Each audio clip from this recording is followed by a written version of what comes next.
Good evening. I'm Phil Herron, editor of the Daily Times and DelcoTimes.com. Welcome back to another edition of our live stream internet program. We call this little show Live from the Newsroom. It's where we take the people who are making some of the headlines that are making news here in Delaware County. We bring them into our newsroom in beautiful downtown Primos and we talk about the issues of the day. We're out on the road again tonight. We're making our monthly trip to the beautiful Freedom Hall here on the campus of Widener University in Chester, our home away from home. We have a great partnership with the people here at Widener, with the communications department. We get the ability to come in and use their dynamic studio as part of their communications program, which is based here in Freedom Hall. And some of the students who work in the communications department under the tutelage of Tim Sapansky get to use us as practice for their studies, and they actually work behind the scenes and produce the show. We are almost a little less than 2 weeks away from a fairly important event here in the state of Pennsylvania. We are going to go to the polls and we are going to elect a governor as well as the entire state House of Representatives, a couple of very key state Senate positions, as well as 2 congressional seats here in Delaware County, those being the 1st District and the 7th Congressional District. I brought in a couple of very good panelists. We're going to talk tonight about politics in Delaware County and the November elections.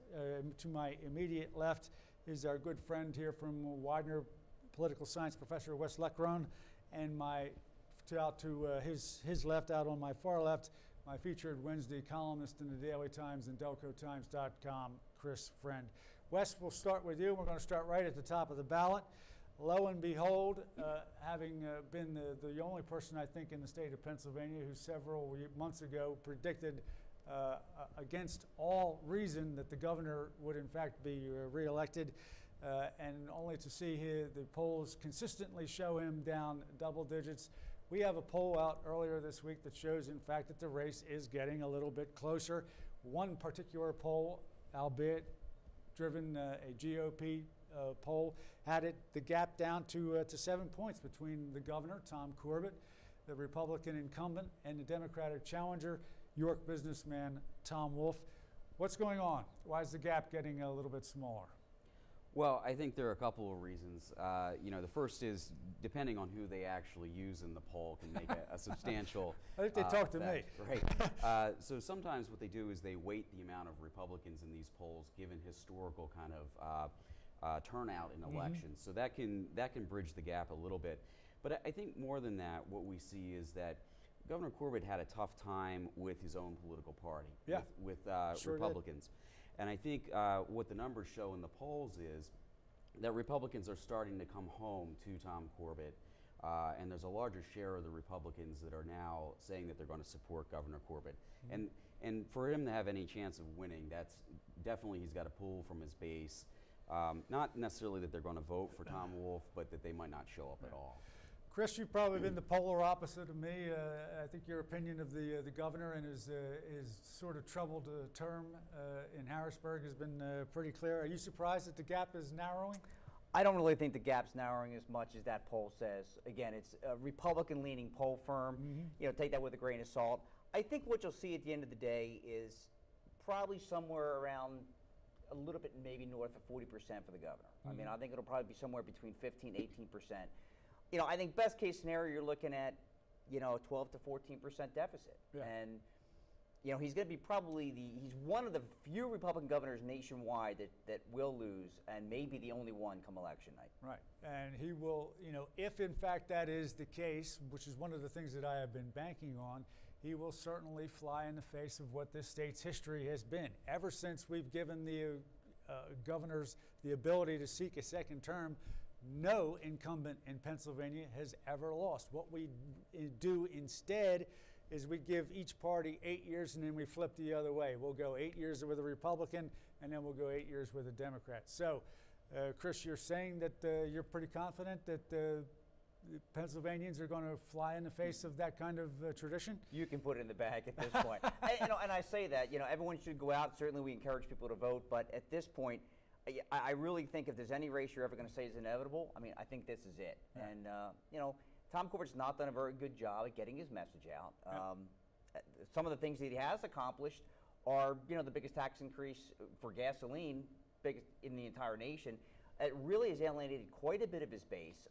Some certainly will come back because they don't want to see Tom Wolf, but I think a lot either won't come out or they're just not. They won't vote for Wolf. They just won't vote at all. The big question is what's turnout going to be like? I don't think you're going to see a big Republican turnout because there really is no reason to, especially down here in the Southeast where there's not a whole lot of competitive races.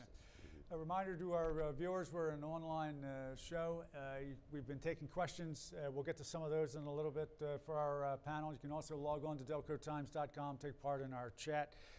Wes, one of the things that I've been sort of fascinated by over these last 3.5 years is this notion that people, for some reason, and I'm not exactly sure why, are surprised at what Tom Corbett did. And I'm not sure why anybody would be surprised, because the fact of the matter is Tom Corbett went to Harrisburg and did exactly what he said he was going to do. He ran on a campaign. He pledged that he was not going to raise taxes. Rightly or wrongly, that painted him into a fairly tight corner, and I think he's paid a steep price for that.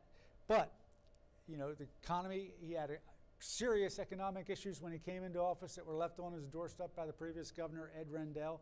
The economy of the state did not rebound as well as it did in some other parts of the state. But, in retrospect, I'm wondering, does he double think the idea of that whole no tax pledge which got him into this corner in the first place? Well, I think so. And he did that in the Republican primary, and I'm not really sure he needed to do it to begin with, right? So that was somewhat of a difficult thing happening there. But I think, you definitely saw what was coming. I think the difference with Corbett, though, is that he hasn't been conservative enough to bring the conservatives into the fold.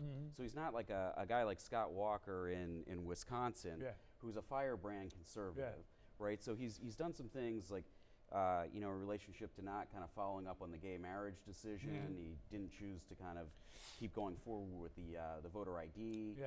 We've got the gas tax that Chris mentioned. And then you throw in the whole Penn State thing, which riles people up in central Pennsylvania. And he kept his pledge not to raise taxes, which kind of irritated people that are in the middle, but he did enough stuff to irritate people on the right. So he's nobody's friend at this point. Let me just have one quick thing. Typical Tom Corbett, though. For 4 years, he's been adamantly opposed to the shale tax, the tax on the sale of shale natural gas. And a huge issue that Tom Wolf has made. And yet last week he comes out and says, well, I actually am open to it at some point moving forward. Well, wait, so for 4 years, you're 100% not going to happen, and now at the last minute you're going to say I'm open? It makes him look wishy-washy. Again, another reason that alienates a lot of his base. One of the, obviously we've spent an incredible amount of time in this election. The overriding issue has been education, in part because of the fact that rightly or wrongly, fingers across the state again got pointed at the governor because of his budgets in his first 2 years.